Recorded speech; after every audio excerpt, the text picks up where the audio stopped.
Assalamualaikum warahmatullahi wabarakatuh. Selamat berjumpa kembali dalam ruang pembelajaran fisika. Kali ini kita akan membahas mengenai persamaan Schrödinger. Nah, adapun topik kita kali ini adalah menyelesaikan persamaan Schrödinger, khususnya untuk persamaan Schrödinger bebas waktu. Baik, pertama saya akan menuliskan dulu persamaan Schrödinger.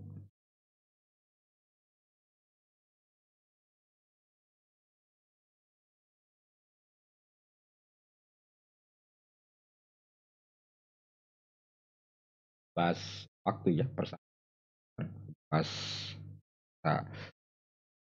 bebas waktu artinya bahwa persamaan Schrödinger tersebut tidak bergantung pada waktu.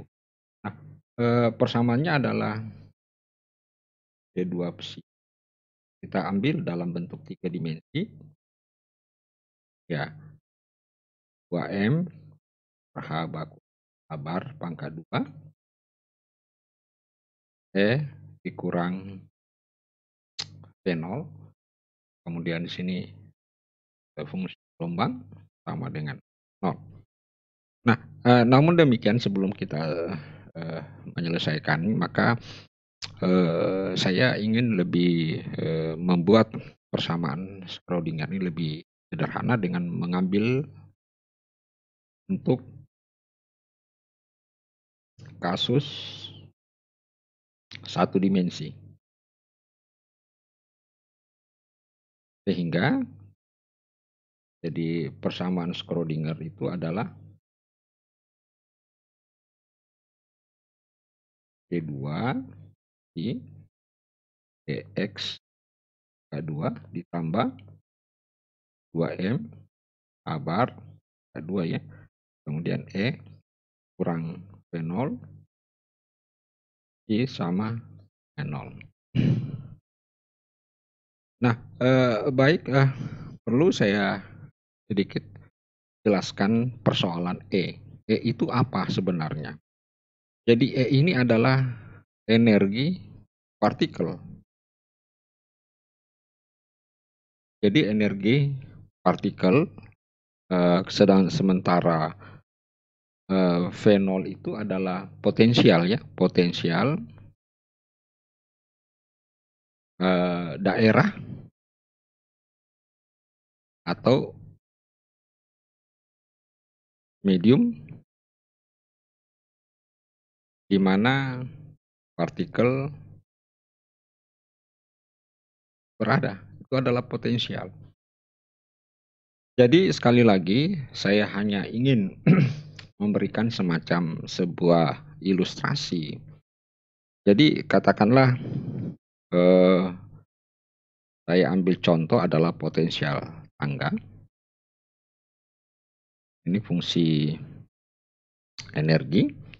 Ini adalah potensial. Maka daerah ini disebut dengan daerah yang memiliki potensial sebesar V0. Sedangkan daerah ini yang kita sebut dengan daerah bebas atau biasa istilah lain disebut dengan daerah yang berada dalam ruang hampa ataupun udara. Jadi namanya daerah bebas. Itulah sebabnya apabila ada partikel bergerak di dalam daerah bebas, maka persamaan partikelnya disebut dengan persamaan partikel bebas.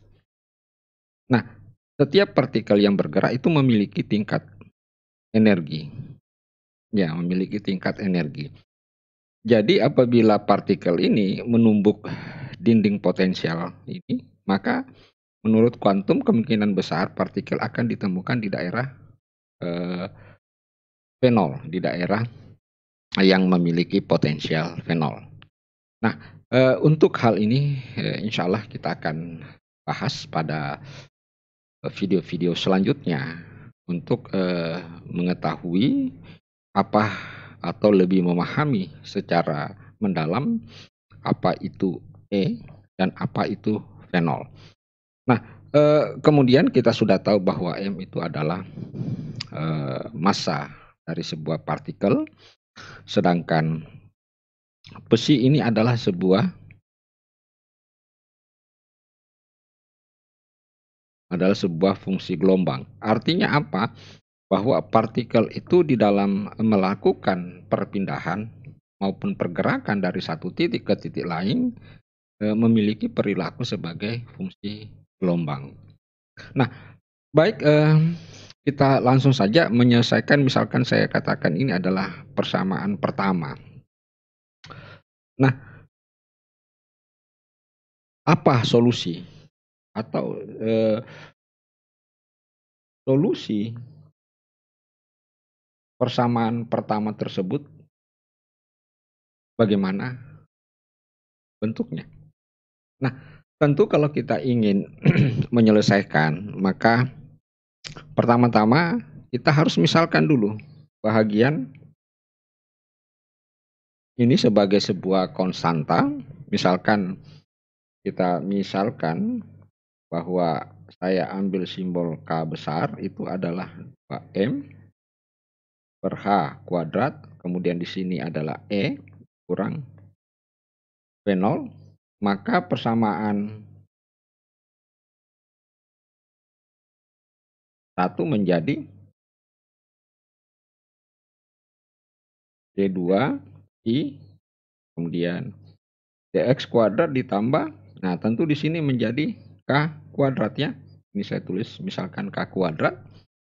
Kemudian di sini adalah besi sama dengan 0. Nah, persamaan katakanlah ini adalah persamaan 2. Maka persamaan 2 ini sudah sederhana sekali sehingga bisa kita selesaikan. Bisa diselesaikan dengan menggunakan persamaan diferensial. Dengan menggunakan persamaan diferensial orde 2 linear ya, orde 2 linear dan ya orde 2 linear. Biasa juga persamaan 2 itu disebut dengan persamaan osilator. Nah, baik, bagaimana cara menentukan? Jadi saya tulis dulu bagaimana cara menentukan solusi persamaan 2 tersebut. Saya pikir untuk menyelesaikan solusi persamaan 2 ini, maka caranya dengan menggunakan solusi persamaan diferensial. Dan solusi persamaan diferensial yang seperti ini sangat-sangat familiar sekali bagi kita dan sudah dijelaskan di beberapa buku-buku fisika matematika. Namun demikian, untuk lebih memahami kembali bagaimana cara menyelesaikan persamaan diferensial persamaan 2 tersebut, maka berikut ini tidak ada salahnya saya akan coba tunjukkan kembali. Nah, cara pertama misalkan, jadi caranya adalah kita misalkan pertama-tama kita misalkan D itu sama dengan ddx operator. Jadi ddx adalah operator ya, ddx. Sehingga persamaan 2 itu menjadi, nah kan bisa saya tulis begini, D pangkat 2 dx pangkat 2 ini psi ditambah K kuadrat psi sama dengan 0 ya. Nah, dx ini sendiri kan sama dengan, bisa saya tulis tidak apa-apa supaya bisa, karena masih banyak ini K besar ya, K besar K pangkat 2. Nah, sehingga ini tak lain sama dengan D pangkat 2. Oke, kita lanjut ya. Sehingga kita dapatkan D pangkat 2. Nah, ini besi ditambah K kuadrat psi sama dengan 0. Nah, besinya itu bisa kita keluarkan. Saya percepat saja. Nah, tentu ini kita harus faktorisasi. Nah, faktorisasi untuk D kuadrat di K kuadrat itu menggunakan bilangan imajiner. Jadi sama dengan I K kali D dikurang I K besi. Nah, ini menunjukkan bahwa persamaan 3 ini menunjukkan bahwa memiliki 2 solusi ya. Kita lihat dulu untuk solusi pertama, kita dapatkan D ditambah IK ya. Ini sama dengan 0. Sehingga kalau kita masukkan kembali dan langsung kita gantikan D dengan D, kemudian saya masukkan, maka kita dapatkan dx ditambah IK. Nah, kemudian dengan cara yang berikutnya maka kita akan dapatkan ditambah IK sama dengan 0. Kemudian kita integralkan. Oke, bisa ya. Y psinya dipindahkan ke kiri, dx-nya dipindahkan ke kanan karena fungsi di sini 0. Sehingga ini kita dapatkan ya. Ditambah integral ini adalah IK X, kemudian 0 bisa kita kasih ln A ya, di mana A adalah sebuah konstanta. Dengan demikian kita dapatkan ln A, ln psi, kemudian ln A sama dengan min I Kx. Nah, aturan logaritma ln karena kurang berarti min I Kx. Nah, dengan demikian kita dapatkan psi 1, saya tulis 1 saja. A sama dengan E min I Kx. Nah, ini adalah solusi yang pertama. Oke. Nah, dengan cara yang sama untuk berikutnya, untuk yang ini ya. Jadi untuk yang ini saya tulis ulang dulu. Kalau D ditambah I K kemudian psi sama dengan 0, maka solusinya adalah A E min I. Oke.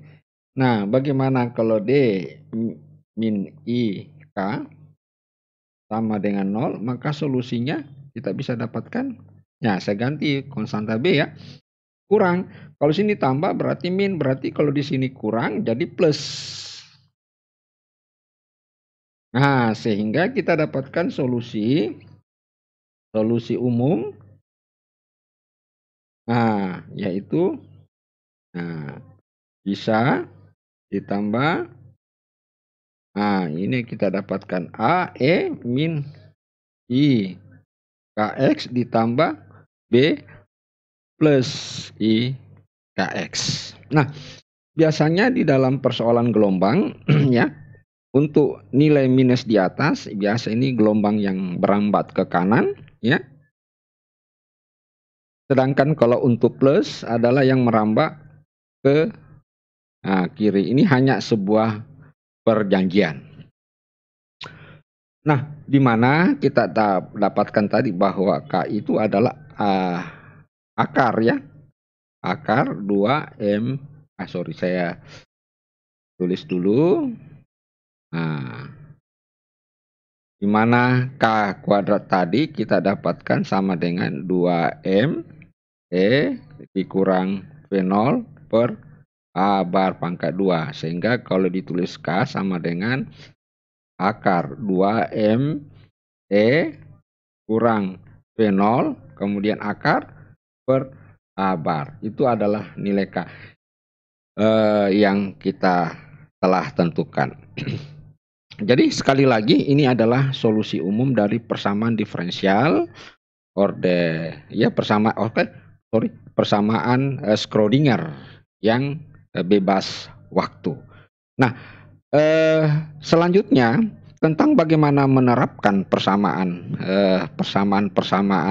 solusi persamaan Schrödinger ini, saya sangat mengharapkan untuk tetap mengikuti lanjutan daripada video pembelajaran ini pada bagian part 3. Baik, saudara-saudara sekalian, demikianlah penjelasan tentang bagaimana menyelesaikan ataupun mencari solusi persamaan Schrödinger yang bebas waktu. Dan insya Allah pada video berikutnya kita akan mencoba menerapkan solusi umum ini pada beberapa kasus seperti kasus potensial tangga dan lain sebagainya. Saya harap mudah-mudahan bisa dimengerti dan difahami. Mohon maaf atas segala kekurangannya. Sekian, Assalamualaikum warahmatullahi wabarakatuh.